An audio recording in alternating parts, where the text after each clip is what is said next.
আলাইকুম, কেমন আছেন সবাই? আশা করছি অনেক অনেক ভালো আছেন। আজকের এই ভিডিওটিতে আমরা ভারতীয় বাংলা অভিনেত্রী শুভশ্রীর ক্যারিয়ারের শুরু থেকে বর্তমান জানতে চলেছি।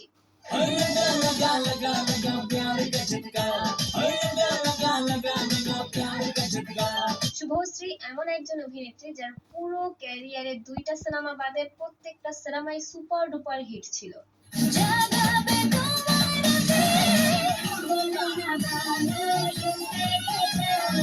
টলিউডের one of the most successful অ্যাক্ট্রেসকে নিয়ে আজকের এই ভিডিওটি আশা করছি ভালো লাগবে। তো চলুন শুরু করছি।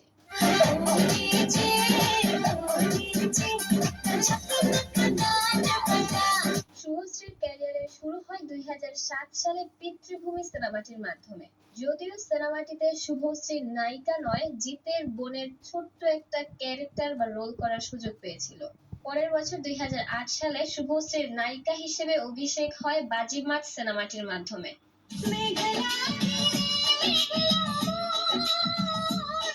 এবং নায়িকা হিসেবে অভিনীত প্রথম সিনেমাটিতেই শুভশ্রী আনন্দলোক অ্যাওয়ার্ড জিতেছিলেন।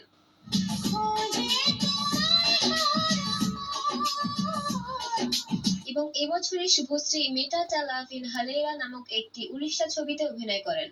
পরের বছর 2009 থেকেই শুভশ্রীর জীবনের টার্নিং পয়েন্ট শুরু হয়ে যায়। 2009 সালে তার দেবের বিপরীতে চ্যালেঞ্জ সিনেমাটি মুক্তি পায়।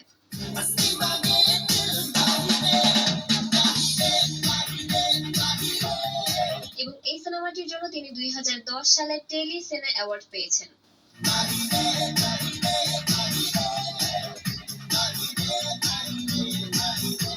পরের বছর 2009 সালে তার পরাণ যায় জলিয়ানে সিনেমাটি মুক্তি পায়।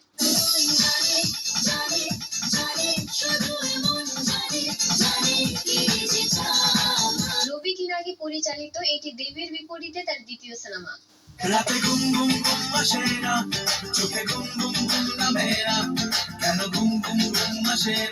টলিউডে জিৎ কোয়েলের পর সর্বোচ্চ জনপ্রিয় জুটি বলা হয় এই দেব শুভশ্রী জুটিকে।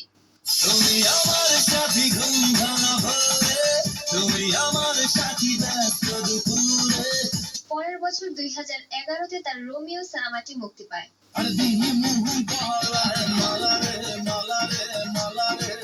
দেবের বিপরীতে এই সিনেমাটিও প্রচন্ড রকম কমার্শিয়াল সাকসেস পাওয়া একটি সিনেমা।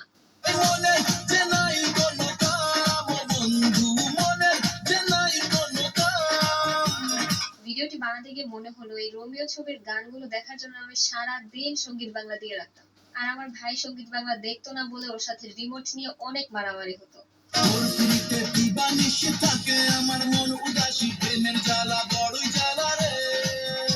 পরের বছর 2012 সালে শুভশ্রীর মুক্তিপ্রাপ্ত সিনেমাটি হচ্ছে খোকা বাবু।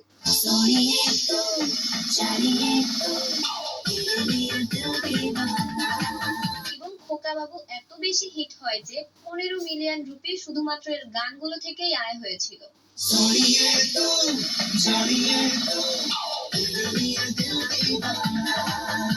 এবং এই সিনেমাটি প্রথম দিনে 40 মিলিয়ন রুপি এবং পরবর্তী 100 দিনে 350 মিলিয়ন রুপি আয় করে।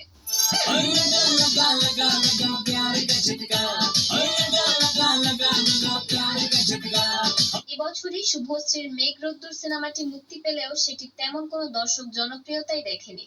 পরের বছর 2013 সালে তার খোকা 420 সিনেমাটি মুক্তি পায়।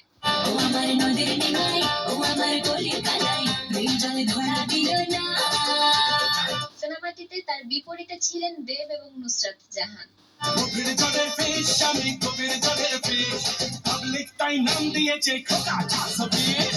এই সিনেমাটির জন্য শুভশ্রী কালাকার অ্যাওয়ার্ড জিতেছেন।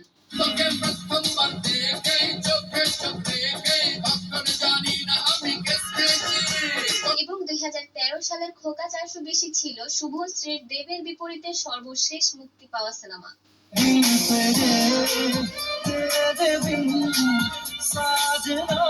এবং এবছরই শুভশ্রীর বস সিনেমাটি মুক্তি পায়।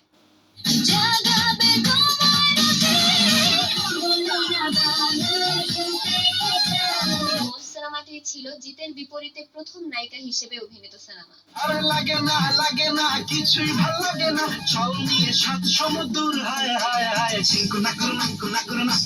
পরের বছর 2014 সালে শুভশ্রীর গেম সিনেমাটি মুক্তি পায়, যেটিতেও তার নায়ক ছিলেন জিৎ।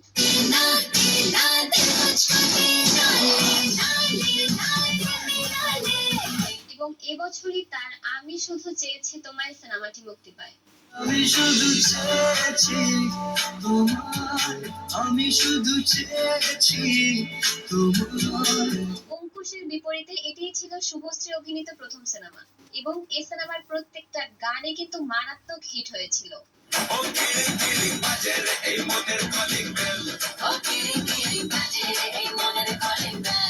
এবছরই শুভশ্রীর জিতের বাচ্চান সিনেমার একটি গানের গেস্ট অ্যাপিয়ারেন্সে ছিলেন। যতই ঘুরি ওরা রাতে, কাটাই তো আমার হাতে। এবং এবছরই 2014তেই তার স্পার্ক নামক একটি হিন্দি সিনেমার মাধ্যমে বলিউডে অভিষেক ঘটে। तेरे अब तो हमें रहना नहीं। 2014 সালের পর শুভশ্রীর 2016তে অভিমান সিনেমাটি মুক্তি পায়।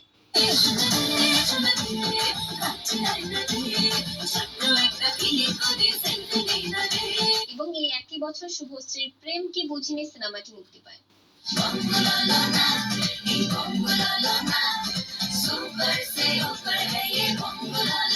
পরের বছর 2017তে শুভশ্রীর দুইটা সিনেমা মুক্তি পায়, যার একটি হচ্ছে বস 2।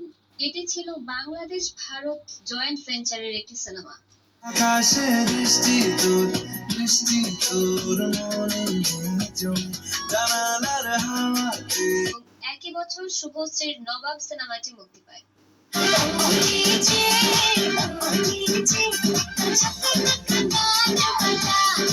এবং এই সিনেমাটিও ছিল বাংলাদেশ ভারত যৌথ প্রযোজনার একটি সিনেমা, যেটিতে তার নায়ক ছিলেন বাংলাদেশের সুপারস্টার শাকিব খান।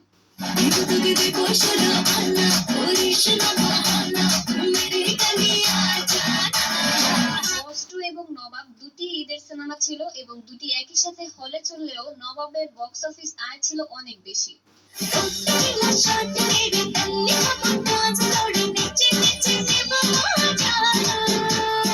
এবং এবছরই 2017তে তার দেখ কেমন লাগে এবং আমার আপনজন নামে দুটি নন কমার্শিয়াল সিনেমা মুক্তি পায়। পরের বছর 2018